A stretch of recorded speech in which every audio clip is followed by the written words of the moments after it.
Hello, welcome to my channel doctor Gulam Sarwar. आज हम discuss करेंगे फ्रोजन शोल्डर, जिसको हम एडिसिव कैप्सुलाइटिस भी बोलते हैं। बेसिकली इसमें होता है क्या, ग्रेजुअली धीरे धीरे पेन इंक्रीज़ होने लगती है। रात के टाइम में ये पेन बहुत ज़्यादा सीवियर होने लगती है। आपको रेंज में डिफ़िकल्टी होगी, मूवमेंट आगे पीछे करने में दिक्कत होगी। बेसिकली जो बैक साइड में आप हाथ पॉकेट की तरफ लेके जा रहे हैं उसमें परेशानी होगी, फॉर्म करने में दिक्कत होगा। जो इसकी रेंज है, एबडक्शन वाली जो रेंज है, ये 90 के करीब में जाएगी। जो फ्लैक्सन है वो 60 डिग्री के करीब में ही रहेगा। एक्सटर्नल रोटेशन में भी दिक्कत होगी, इंटरनल रोटेशन में भी दिक्कत होगी। ये इंटरनल रोटेशन आपकी 45 के करीब में जाएगा, एक्सटर्नल रोटेशन 60 के करीब में जाएगा। बैक साइड में हाथ लेके जाने में डिफ़िकल्टी होती है। ठीक है, ये सारे सिम्टम जो है ये फ्रोजन शोल्डर में आपको देखने को मिलता है, जिसको हम एडिसिव कैप्सुलाइटिस भी करते हैं। इसके 3 स्टेजेस होते हैं। एक होता है फ्रीजिंग स्टेज, फ्रोज़न स्टेज, उसके बाद थोइंग स्टेज, जिसको हम रिकवरी स्टेज बोलते हैं। जो फ्रीजिंग स्टेज है उसमें जो पेन होती है ये ग्रेजुअली प्रोग्रेसिव होती है। धीरे धीरे पेन आपको इंक्रीज होने लगता है, रात के टाइम में पेन बढ़ने लगता है। और आपको जो आप शोल्डर ऊपर करेंगे, हाथ जब ऊपर करेंगे आप, ठीक है, तो आपको पेन होने लगेगा, लेकिन हाथ ऊपर जाएगी। ठीक है, एबडक्शन करेंगे पेन होगा, पूरा एबडक्शन जाएगा, लेकिन आपको पेन बहुत ज़्यादा होगा। धीरे धीरे नाइट में पेन इंक्रीज़ करने लग जाएगी।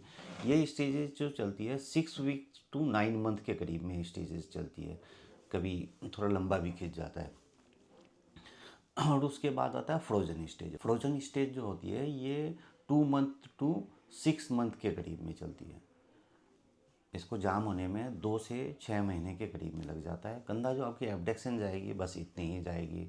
कभी कभी 90 भी जाती है, 60 में भी जाएगी। ठीक है, फ्लैक्सन भी कम जाने लगेगा। इसको फ्रोजन स्टेज बोलते हैं। एक्सटर्नल रोटेशन भी कम हो जाएगा, इंटरनल रोटेशन भी कम हो जाएगी। और आपको नाइट में बहुत सीवियर पेन होने लगेगा। अब कहीं कुछ शोल्डर टच हो गया तो उसमें भी पेन होने लगता है। उसके बाद आता है थोइंग स्टेज, जिसको हम रिकवरी स्टेज बोलते हैं। इसमें होता है क्या, धीरे धीरे ग्रेजुअली रेंज इंक्रीज़ होने लगती है और आपका पेन भी रिड्यूस होने लगता है। जैसे आपके 90 डिग्री अगर एबडक्शन आ रही थी तो वो 100 डिग्री के करीब में जाएगी। इसकी रेंज नॉर्मल जो होती है एबडक्शन, ये 0 to 180 डिग्री के करीब में होती है। ठीक है, और सेम ही फ्लेक्शन होती है 0 to 80 डिग्री के करीब में होती है। तो ये घट के 60 डिग्री में आ जाती है। धीरे धीरे प्रोग्रेसिव ये रिकवरी दिखाने लगती है। ये recovery stages 6 month to 2 year के करीब में चलती है। हो सकता है आपको 6 महीने में ठीक भी हो जाए, हो सकता है आपको 2 ईयर लग जाए ठीक होने में। जो इसमें देखा जाता है बेसिकली ये 40 से 60 ईयर के एज वाले को ज़्यादा होता है। मोस्टली जो देखा जाता है ये फीमेल्स में ज़्यादा होती है मोर देन मेल्स। और अगर आपकी शोल्डर में कोई इंजरी हुई है, रिसेंटली अगर कोई इंजरी हुई है, वो धीरे धीरे पेन अगर आपको कर रहा है, तो वो ग्रेजुअली फ्रोजन में कन्वर्ट हो जाता है एक टाइम का। जैसे डायबिटिक वाली पेशेंट है, तो डायबिटिक पेशेंट को रिस्क फैक्टर जो है वो ज़्यादा होता है। 10 to 20% रिस्क फैक्टर उसमें ज़्यादा होने लगता है। देन उसके बाद अदर फैक्टर्स में आ जाते हैं। जैसे आपका आ गया स्ट्रोक के पेशेंट, जो हीमिप्लीजिया के पेशेंट होते हैं, जो पैरालिसिस के पेशेंट होते हैं, उसको होता है।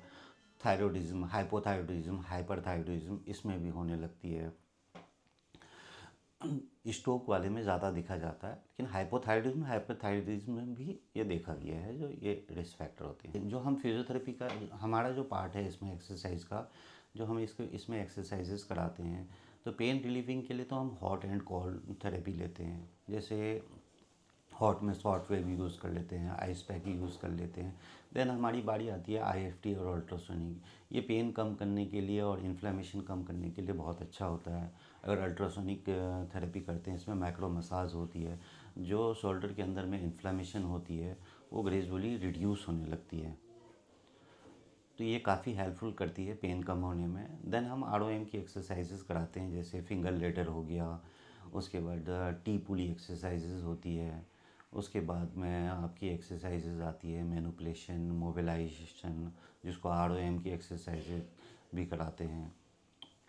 आरओएम की एक्सरसाइज में शोल्डर की abduction, adduction, internal rotation, external rotation में फोकस करते हैं। अगर आपको इससे रिलेटेड फ्रोजन शोल्डर आपको लगता है जो आपके शोल्डर में इस टाइप की दिक्कत आती है तो आप हमारे क्लिनिक में कांटेक्ट कर सकते हैं।